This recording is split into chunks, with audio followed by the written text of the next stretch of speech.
Welcome back to the Built Bodies podcast. I'm your host, Alan Jaramillo, and in this podcast, we focus on making fitness a lifestyle instead of a crash course while building your body. And in today's episode, I'm going to outline how I lost 20 pounds by just walking.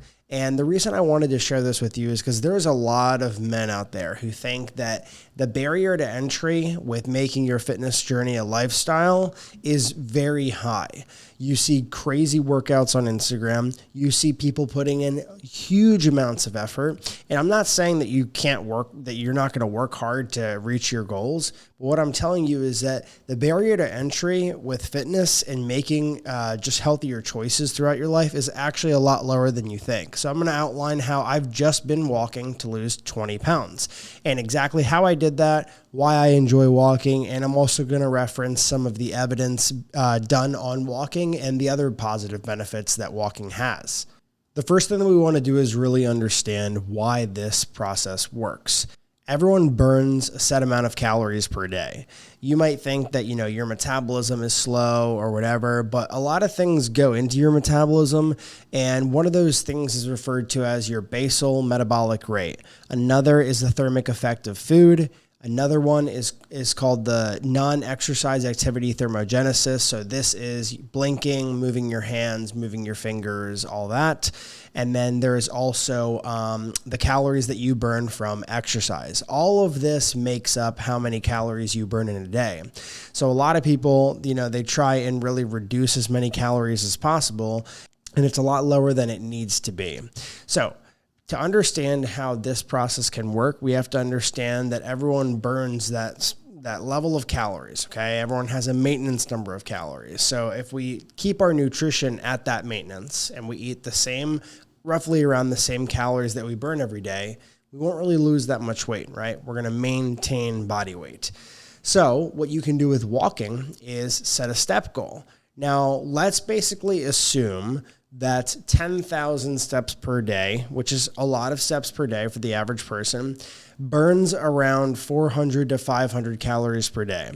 And we know that there's 3,500 calories in a pound. So if we do some simple math here and you hit your step goal of 10,000 steps per day by 7 days, you're able to burn and lose 3,500 calories worth of energy. So what this does is that this basically sets you up to lose about a pound per week. And that was the exact approach that I took. I never changed my macros or calories one time throughout this entire last 12-week process. And most people don't believe me when I say that, but I truly did not change one thing. I kept in a lot of the same foods. I still ate out at restaurants, sushi, steak, Thai food, you name it. I've eaten at that type of place during this time. So I've tried this for myself, and I've put myself in a unique experience to be forced to be flexible with everything. And I still was able to lose that 20 pounds by just walking. Okay. And when it comes to walking and scaling it up from there, my approach was very simple.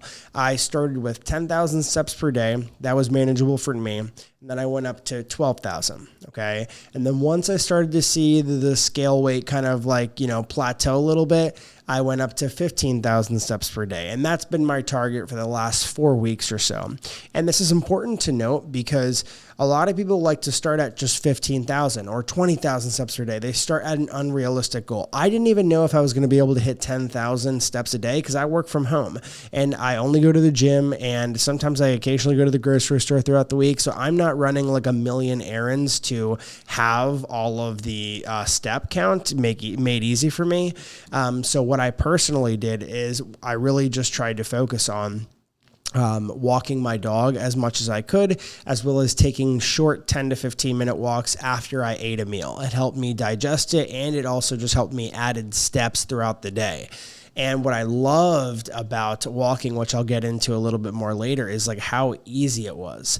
And me, I'm the type of person where if I think about a task, like I think about a cardio task or something like that, I will find myself psyching myself out of doing it because it is difficult to do. And I'm not someone who usually tends to stray away from hard work, but there's things that I like to do and there's things that I don't. Just like everyone else, I have things about fitness that I personally enjoy, like weightlifting, and I have things that I don't like swimming or running and stuff like that, okay? What I'm gonna go do now is basically break down how my training routine was structured. So I have 5 gym days per week, and then my goal started at 10,000, now it's at 15,000 steps per day. Outside of that, I've only done a couple cycling classes, but that was more for fun rather than to burn calories. And I used it as more of just a way to get out of the house and de-stress, okay? So I've done 3 over the past 12 weeks, and that's not anything that's gonna really make or break the 20 pounds that I lost, just to be clear. But the way that I split up my program is that I have a body split style training program that's worked very well for me, and it's custom based off of the exact body parts that I really want to emphasize. So it's really heavy on chest, not too much arms, but super heavy on shoulders, okay? That was one of the biggest things that I wanted to make sure that I preserved during this time of cutting down. And it's safe to say that by looking at the progress pictures and such, I do feel like my shoulders have been super developed during this entire time. So I'm super happy with that progress. Sorry to interrupt this episode, but I have a very important announcement to make.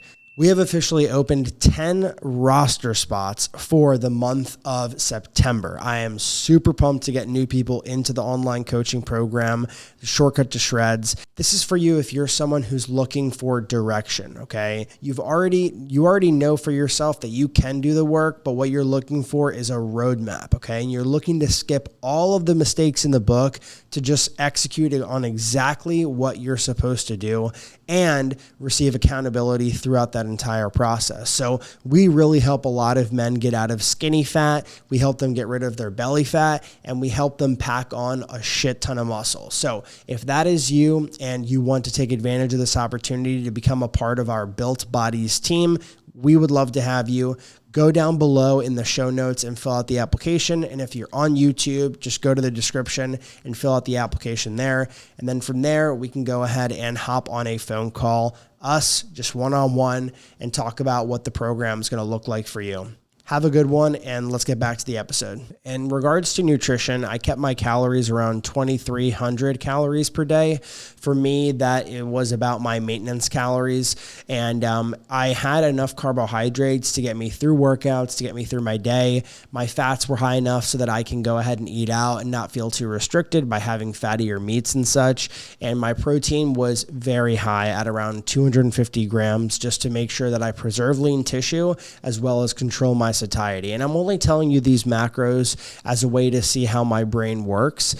This is not meant for you to copy. If you try and copy my macros, you are going to find yourself very mistaken, and you're going to find yourself very lost, because it's not going to work for you. It's not custom to you. So do not try that. All right. Now, moving forward on why I like walking. Okay. I have a couple big reasons here that made it, I want to say the easiest 20 pounds that I've ever lost in my entire life. Yeah, I mean, you have to understand that I came from a background of I had to do cycling classes when I was younger. I ran a shit ton because I played soccer. And, I came from a Latino background. So in my family, there's always quick fixes thrown around. You go to any family party and it's just what I'm doing this diet. I'm doing that diet. I'm on this shake diet. I'm on this shake diet. I'm on keto, all this stuff, right? So a lot of the culture surrounding the Latino families is very quick fix oriented, unfortunately. So I was exposed to that growing up. And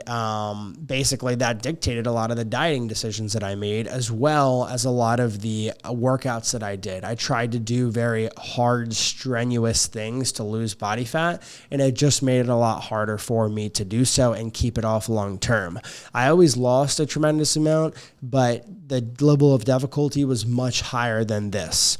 Now, one of the first reasons why I like walking so much, and why I think that it's something that people should definitely explore before doing very strenuous forms of cardio, is the joint pain. Okay. I recently prepped 6 months for a half Ironman, and I had to drop out of it because I had tendinitis in my ankle. And that was because of the repetitive action of running and my body just not being able to take it. Okay. Maybe that would have been prevented if I had taken a longer runway, more than 6 months. Maybe if I did 9 months or 10 months, my body would have been prepped and ready to go, but it wasn't. But I also remember the same thing being said for, I also remember the same feeling from swimming.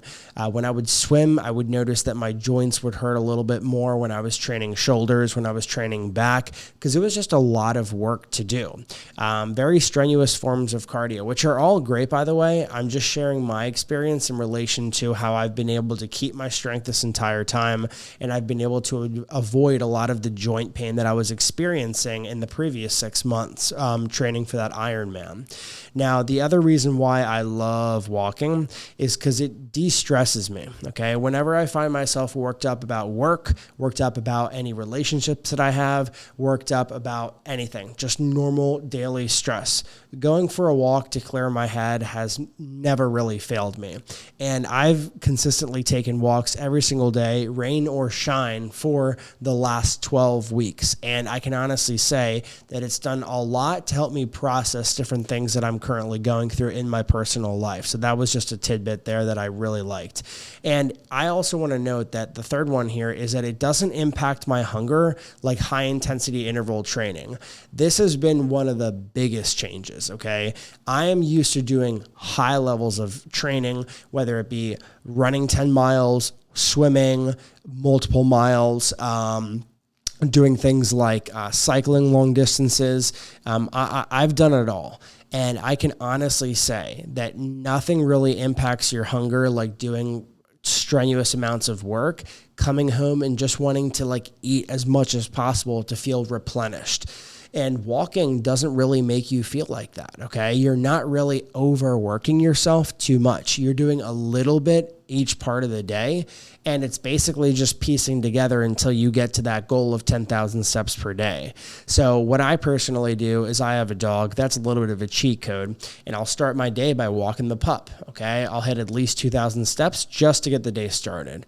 And I work from home, so that is a convenience factor that I know that not everyone does. But if you don't work from home, that could also be used to your advantage, because on your lunch break, whenever you're done your lunch, you could go for a walk wherever you're at, or go a walk around the office building that you work at.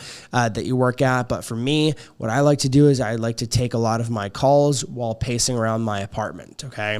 I'm in the comfort of my home, and I don't have to go anywhere to get more steps, okay? Some people like walking pads. For me, I just like walking around my office. I might invest in a walking pad and give you guys an update on that, but as of right now, just walking around the office does it for me. And then every time that I have a meal, I'll go ahead and take my dog on another 10-minute walk or so just to get some more steps in. And by the end of the day, after I do that, plus workout, I'm already at an easy 10,000 steps per day. The only thing that makes it a little bit more difficult is once that number goes from 10 to 15,000 steps per day, I find myself having to purposefully walk at night 2 or 3 laps around my apartment building, and that gets me closer to that 15,000 mark. And if I ever fall short of that goal, what I do is I just add it on to the next day and try to make a much more conscious effort to maybe walk before my workout 10 to 20 minutes and walk after my workout 10 to 20 minutes to make up for those steps. And while I was on vacation in New Jersey, Pennsylvania, as well as traveling, out of the country and stuff to Mexico, keeping steps high was always a huge priority for me. And I centered a lot of my decision-making process around that goal. So that's why it allowed me to stay very active and just keep a healthy lifestyle even when I'm traveling. So I'm not just checking out of my healthy commitments that I've made to myself. Now, the last one that I wanted to share with you is that it's sustainable and low effort, okay? I don't think people really realize how much this plays a role in sustainability for a fitness program. You have to always ask yourself, if you can't show up to the gym, if you can't do your cardio, or if you have the intention of doing all this cardio and workouts at the beginning of the week, but you get to the end of the week and it's just not done, you have to ask yourself, where is that resistance coming from? How many obstacles are in front of you to accomplish that thing? So I love cycling, for example, okay? Cycling is something that I have a lot of fun with. However, it's not something that I do a lot, and it's not something that I wanted to rely on this time around while I cut. And the reason is this. when I cycle, I have to get my suit ready, okay, my tri-suit. I wear that. I have to make sure my bike tires are pumped up. I have to make sure that I have an extra tire with me. I have to buy that if I don't have one. I have to have my CO2 gun with me to make sure that if I pop my tire on the road, I have a way to fill up the brand new tire. And then I have to drive to a location because where I live is an apartment building on a very busy road. So I can't ride around here. I have to drive to a location and go on a trail or drive to the middle of nowhere and go on an open road. So you see how many steps I have to take to make that cardio plan happen. It's a lot. And when I'm really pressed for time throughout the day, I'm always like trying to wake up 3 hours early to try and get it in. And that just causes more stress to my life. And when I'm traveling to New Jersey or I'm traveling to Pennsylvania or I'm traveling out of the country and I can't bring my bike with me everywhere, where does that routine go? It usually goes out the window for most people. So for me, I told myself that I wanted to scale up walking because that was something that was super versatile and I could do it anywhere, okay? Most places like hotels and such have treadmills to walk if you can't walk outside. But wherever you're traveling to, exploring the city, exploring the town, you can make that a part of your routine to get in more steps. So it really does mesh well with a lot of different situations in your life. And I think that you and I can both agree that you just getting more steps throughout your day is going to make you happier, okay? Living a more active lifestyle is not going to stress you the fuck out, okay? It's going to improve a lot of different things based on the research and also just based off of personal experience. You know, the people who I see have the healthiest lifestyles are people who are just naturally a little bit more out there in terms of their activity throughout the day. The people that I see that are the most miserable, and I'm sure that you can definitely relate to this too, depending on the people that you know.